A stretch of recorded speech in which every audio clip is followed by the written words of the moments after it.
Arthur Schwartz. So you were here today in court representing the Pacifica Foundation. What were the issues that were brought up here and concern you as counsel of Pacifica? The proceeding was about whether the judge was going to extend his deadline of February 1st to complete voting on some bylaw proposals that 6 members had made back in September, and secondarily to that, to stop the seating of elected board members who had been elected in various elections and whose seating would have put off implementation of the bylaw proposals if they were to pass for a year. And what happened? What were the arguments made, and what was the decision of the judge? A lot of it focused on this meeting that the National Pacifica Board had on December 20th, where they voted to support the bylaws so that it would then, under the bylaw proposals, so that it would then go to the local station boards. But when the board voted to do that, they put out a statement saying, "We're voting yes, but we don't mean it." And the judge took that as very disingenuous and was pissed off. Mildly. Yeah. This whole issue of the bylaw changes, what's your view? I mean, you were the attorney representing WBAI against the closure of WBAI. What is going on at Pacifica? These bylaw proposals are to totally restructure Pacifica to make it a much less democratic entity. They would change it from a 22-member board to an 11-member board, 6 of whom would basically fall into the way boards are structured on many foundations, which is the self-perpetuating. 5 would be elected by the 5 stations, 1 each, and then 6 people who would be permanent members who would basically vote on their own replacements. So what would this mean, do you think, to the stations and the nature of Pacifica? It would mean that it would be less driven by the people who are members, who are contributors for the most part, some staff, but mostly contributors, and move it in the direction of a more traditional foundation, which has some member input, but the majority would be made by a professional board. So that would be very different. And this action of the previous executive director, Neely, the action that he took at WBAI, what was the effect of that on WBAI and Pacifica? Well, the immediate effect was it was in the middle of a fund drive, just financially, it was in its 4th or 5th day, and it was collecting $10,000 a day, so there was about a $300,000 loss that went on because of the timing of it. And then it's an interesting, the impact was for 30 days the station was off the air. On the other hand, it gave invaluable publicity to WBAI because everybody was talking about it. It was articles in the New York Times. The mayor, tweeted what a loss it was going to be. I mean, everybody was talking about WBAI closing. I didn't know people listened to WBAI who had never There was no discussion with the local station board or the staff at WBAI that it was going to be closed. Is that the case? No, they just came in and shut the door. They didn't talk to the station board. They didn't talk to the general manager. They didn't talk to anybody. And during that entire 30 days that we were fighting it, there was no effort to communicate with anybody locally. They didn't try to call a meeting to explain it. They would have been run out of town, but they didn't even try. And there was a union contract, the SAG after contract. What happened to those workers, and did they properly contact them that there was going to be a closure? No, they didn't do anything they were supposed to do, and the union filed a grievance, but I got a temporary restraining order. It was October 7th, so by 9:30 p.m. on October 7th, the judge stayed the termination of those employees, and then they ran to an appellate court, and it got modified, and the one thing the court didn't modify was barring the failure to pay those employees, so they actually were paid throughout the 30 days WBAI was off the air. They would come into the station. I mean, so what happened is the station that night on the 7th, I told the staff to go back in and take the station back. They had to get the lock picked, and then nobody ever came back to try to kick them out of there. So they found all the equipment taken apart, and they basically put the station back together. They finished building a new studio that is now being used for broadcast at WBAI. And so did it harm WBAI? I mean, that shutdown? Well, the loss of hundreds of thousands of dollars harmed WBAI because you can never make up for a period where you're not collecting money when you're a listener-supported station. And so even though they've been raising money since then, that's lost money, and that lost money has to have an impact on the station. And what's driving this effort today at the court hearing and others to impose new bylaws in Pacifica? Plus, by the way, they told the landlord, find a new tenant. That's what Verneal said on the way out the door the first day. This was the executive director told the landlord to find a new tenant. Right, and so she actually found a new tenant, which now WBAI has been in negotiation, but they've basically lost half the space that they had, and there's a new tenant in there, so it costs them less money, but it's kind of cramped. I think next to the other stations, they'd be shocked that WBAI stays on the air with basically 3 executive employees and 2 full-time and 2 part-time staffers. That's it, the whole station. And this new management structure that's being proposed by the supporters of this bylaw change, they say they want to get professional management. Is this an example of professional management? What happened at WBAI? No, and part of this new bylaw would that you would only need a 5% vote of the membership to sell assets, so that you're basically saying 5% of Pacifica's membership would be 2,500, so 1,250 people could vote to sell WBAI. You think that's what's behind the bylaw change? I think that that's part of it, and I think that the seizure on October 7th, no matter what anybody says, there were people that were supportive of it that then changed their minds, have confirmed to me that that's exactly what they were doing. They were never going to take WBAI back onto the air on 99.5 as a station that was run by its staff and its members. Well, they're saying that it's not really financially viable, WBAI, and that the Pacifica Foundation has financial problems. It's in debt, $4 million, and there's only one way of doing it, and that's basically selling some of the broadcast vehicles. You know, next to you, I'm a neophyte, right? For 2 years, I do a show on WBAI. I've listened to it since the 60s. But I came in, I did my show, I left. I didn't pay a lot of attention. A couple of times there were default judgments that the former general counsel let happen that I got WBAI out of. But then I looked back on the history. I was looking for some of the documents that, because WBAI existed before it was part of Pacifica. It existed for about 15 years as a separate radio station, and then the person that owned that station gave it to Pacifica, and we were trying to find the documents to see what it said in terms of like its relationship to Pacifica. And one of the things I found repeatedly going through board minutes and going through newspaper articles is that from 1960 on, all I could find is Pacifica has financial problems. Pacifica is having financial problems. WBAI is having financial problems. And somehow it lasted 60 years, and somehow they collect $12 million a year for this foundation. That is bigger than probably one of the biggest left-wing foundations, maybe the biggest one I know of in the United States. So no matter what the financial problems are, there's a lot of money that people are giving to keep it on the air.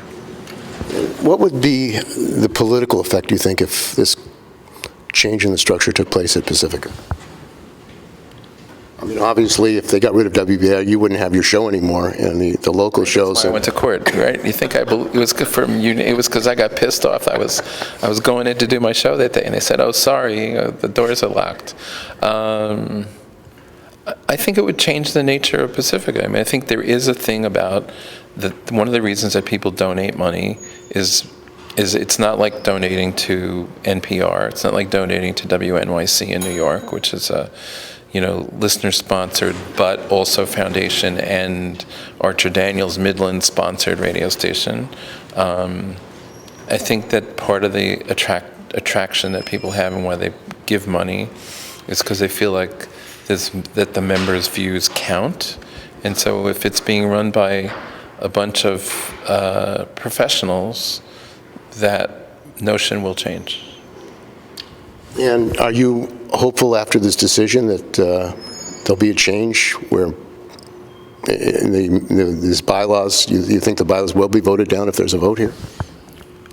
I haven't spoken to anybody other than the people in court who really support this particular change. And I'm limited to New York City, but apparently at all the local station boards, including San Francisco and Los Angeles, the two biggest membership groups voted overwhelmingly no. So I don't really believe that it's going to get voted up. I think it's going to be either it's going to overwhelmingly be voted no, or they won't have 10% of the members voting, which is required. Now, one tactic of, say, lawyers who want to attack corporations or unions for that matter is to tie them up in lawsuits, one lawsuit after another, and drain the corporation financially or foundation. Do you think that there's any effort to do that at Pacifica? I'm not going to say that yet. I would say there have been I don't even know the whole history of lawsuits, but this particular group doesn't seem to have been engaged in that kind of tactic. I think that former director Bill Campisi sued the foundation. I'm not saying other people haven't sued, and I've read some of those. That Campisi lawsuit is still theoretically open on the docket, but nothing's happened for 3 years. Well, he argued at KPFA that it's okay for KPFA to sue Pacifica if they don't like the way Pacifica is being run. What do you think of that theory, that a subsidiary, a local station board, can sue the Pacifica Foundation? I don't think they can, which is why in New York it was actually, the lawsuit was this. It was the local station board, basically as an unincorporated association within Pacifica, suing Pacifica, because WBAI itself is just a label for Pacifica in New York City. It doesn't exist. That's why I said we were looking at for the corporate documents. It doesn't exist as a corporation. It doesn't exist as anything. None of these stations exist as anything. But I did have this theory that the local station boards could sue, and the judge bought that in New York. And members can sue. Any member can sue a membership corporation. And what do you think has been the cost of all these lawsuits? I don't know all the lawsuits.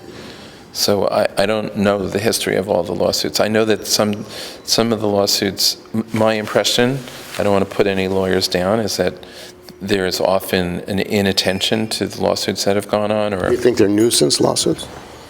The nuisance lawsuits, and there's one lawsuit that's pending in this court, somebody named Brown, who sued over being disqualified for running for local station board because she held some kind of position in state or city or local government. And she sued, and she got some kind of a ruling in her favor in the lower court. It got overturned on appeal, but they sent it back. They said, if the facts show X, Y, Z, then the plaintiff doesn't have a case, but we'll send it back for a trial.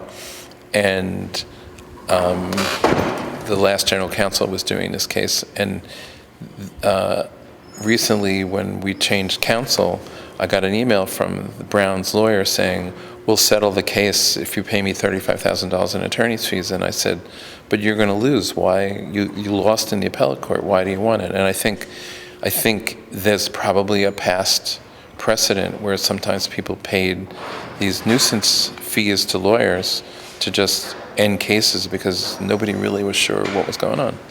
And local station boards here, members at KPFA, have not been able to get some of the financial documents, what's going on financially with the station.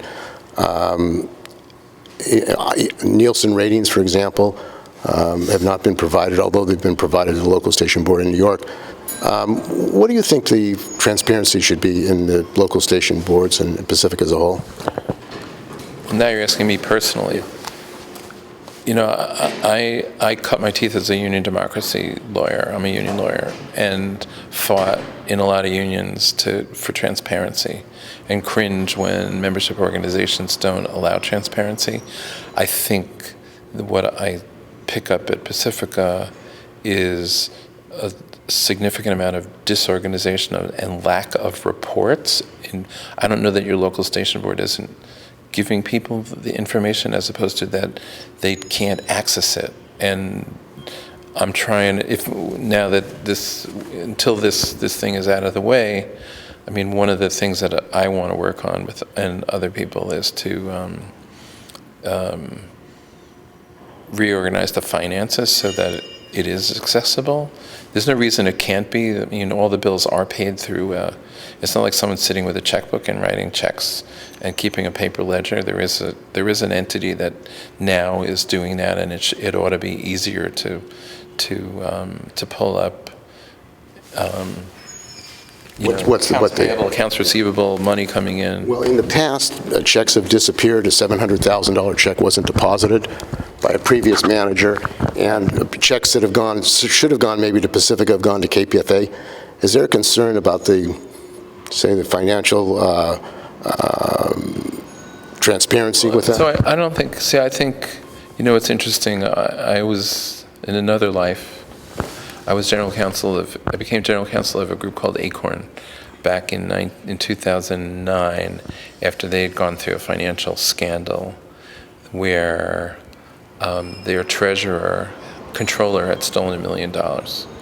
And the foundation's, Acorn was getting about $10 million a year in foundation funding at that point. And the foundation said, we're not giving you any more money till you get your financial house in order. And so me and some other people, there was a grant, we started delving into the financial structure and figured out what was wrong with it and then restructured it so that stuff like you're talking about didn't happen, or that there were reasons why the controller was able to steal money and nobody even realized it. They had 100 separate sub-corporations of Acorn, and if they were going to do a housing equal justice project, they would create, Equal Justice and Housing Inc. And then if they were going to do a voting rights thing, they do, voting equity, and they would keep creating these new entities. And to some degree, the process needs to be more regularized at Pacifica. Like, money comes in, where does it go? How does it get divided? How does it get allocated? I heard, I'm in the very early stages. I've been around for 2 months as lawyer.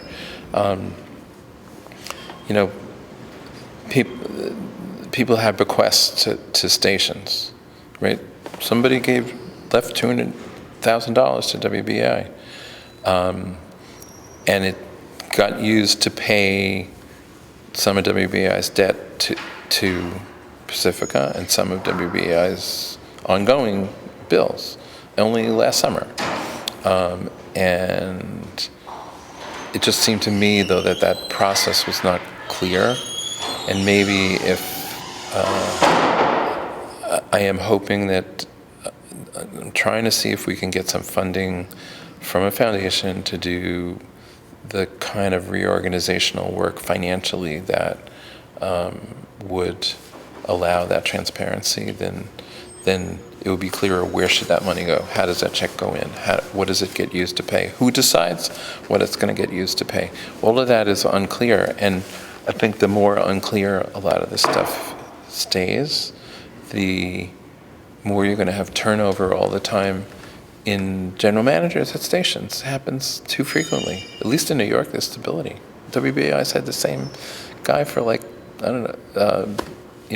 Berthold's been there for 8 years, probably the longest tenure of anybody in the entire Pacifica. And one of the issues is how Pacifica and KPFA, WBA are going to become more relevant and have a major audience. And with the social crisis going on in this country, economic crisis, a political crisis, it seems like the potential of a Pacifica network to have a platform, a multimedia platform to reach millions is growing. How do you see that happen? So I think, so that's a matter of the general managers becoming more professional about determining shows and content of shows. So I know, for example, I don't know what the content of other networks, but in other stations, but I know there's been an effort in WBAI to appeal to a different, generation, to younger people, to not just be fighting some of the fights of the 70s or the 60s. And so DSA has a 2-hour program one night. My program is, I was a Bernie Sanders lawyer in New York in 2016, and, I'm sort of this Bernie-crat, and my show reflects that perspective, and appeals to people, so I think that there's been more of an effort in New York to change the shows and the audiences that they're oriented towards, and these anti-war protests have been covered live between WBAI and Washington, WTTFW. Do you think that may be a way that Pacifica can be more relevant when you have major actions like the anti-war action that's happening on the 25th? I would say anti-war, Trump, even though I'm sick of coverage of Trump.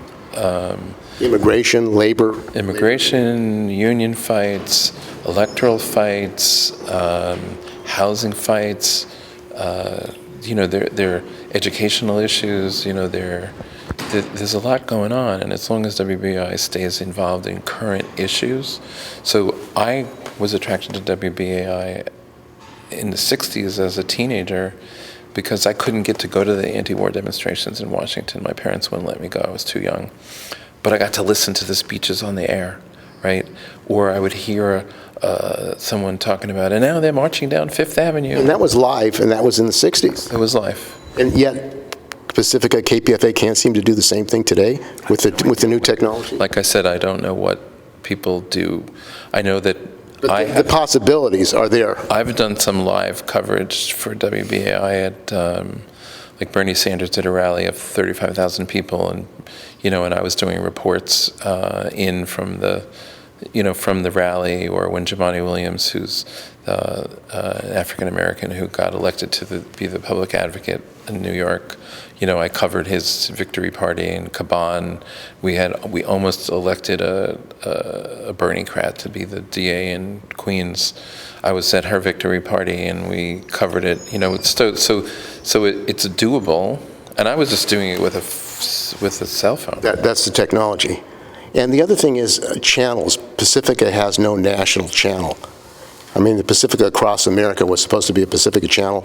You see the potential of having a Pacifica national channel with live shows and programming of struggles around the country and internationally? Well, that's part of what I think. So besides financial restructuring, I think Pacifica needs to catch up to the current social media world.